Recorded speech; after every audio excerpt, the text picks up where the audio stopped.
Welcome to your Barbados Today Evening News Update for Wednesday, August 28th. Thanks for joining us. I'm Fernella Wedderburn.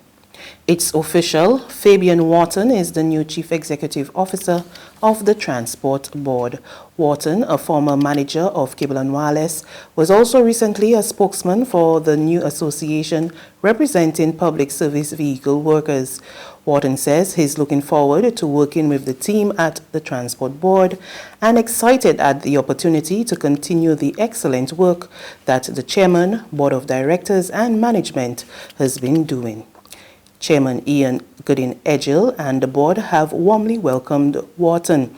They note that Wharton brings a diverse knowledge base to the management team.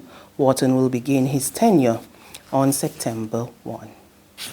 Transport Minister William Dugade says government is still committed to working with operators of public service vehicles. Speaking at the start of a national consultation on traffic management at the Lloyd Erskine Sandiford Center this evening, he noted there are concerns about the transport augmentation program, but efforts are continuing to improve the initiative designed to improve public transport.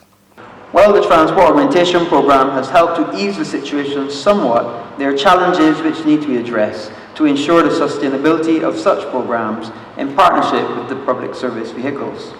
We will continue to work assiduously with the PSV sector to ensure that the efficiency of the overall public transport system, especially the delivery of services, is significantly improved. Minister Dugade is also anxious for Barbados to develop a modern, efficient transport system, which he says is critical to the country's growth.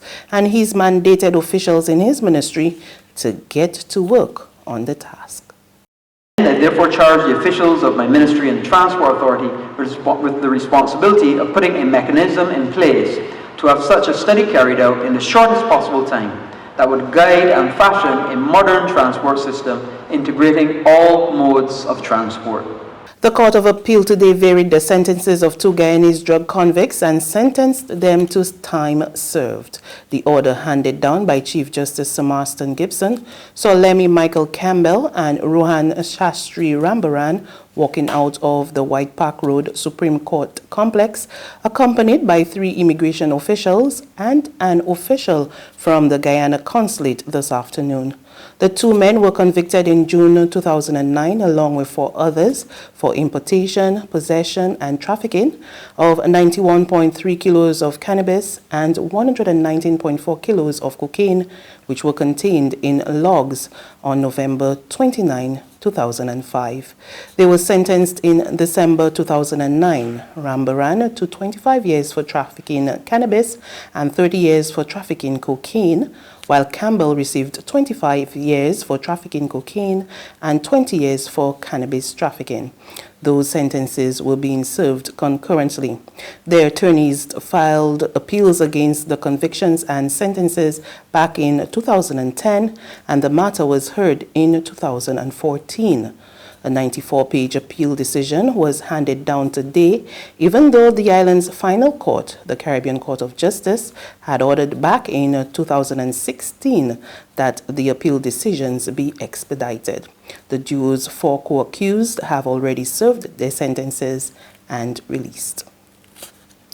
2019 Soca Monarch Mikey today received his grand prize, a Mazda truck, at the MQI showroom.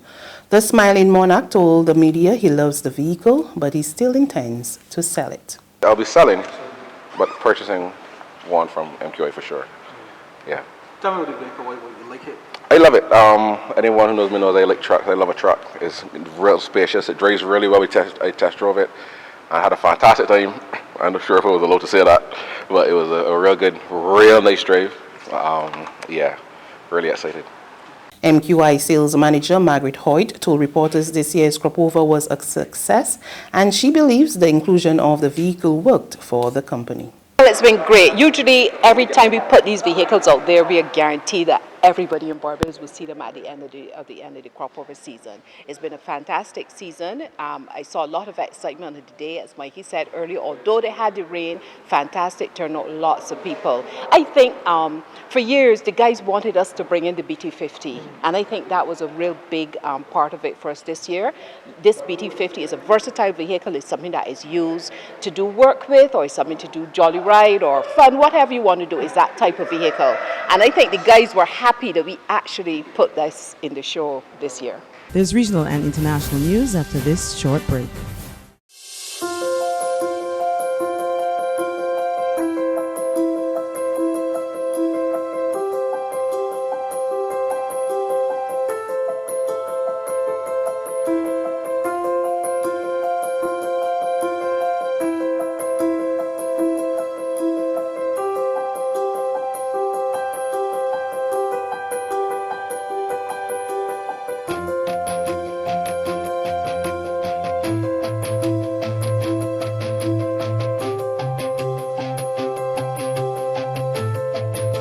Barbados Today, news you can trust.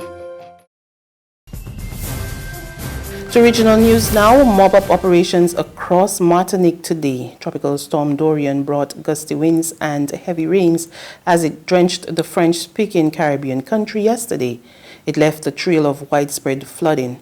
Electrical poles and trees were toppled and some roads were damaged. The system, which is now a hurricane, is headed towards Puerto Rico and is set to make landfall in Florida on Monday, possibly as a Category 3 hurricane. On the international scene, Prime Minister Boris Johnson will suspend Britain's parliament for more than a month before Brexit, enraging opponents and raising the stakes in the country's most serious political crisis in decades. More in this report from Reuters Television. British Prime Minister Boris Johnson will limit Parliament's time to derail his Brexit plans, in a move that's triggered outrage across the political spectrum. Johnson said on Wednesday that he would schedule October the 14th for a Queen's speech, effectively shutting Parliament for a month from mid-September. That means lawmakers will have less time to scupper Johnson's plans to leave the European Union on October the 31st, without a divorce deal if necessary. On Wednesday, Johnson said his decision was not about Brexit, but bringing forward a new legislative programme. We're doing exactly what I said on the steps of Downing Street, which is that we must get on now with our legislative domestic agenda. People will expect us. We need to get on with the stuff that Parliament needs to approve on tackling crime, on building the infrastructure we need, on technology, on levelling up our education, and reducing the cost of living. That is why we need a Queen's speech, and we're going to get on with it.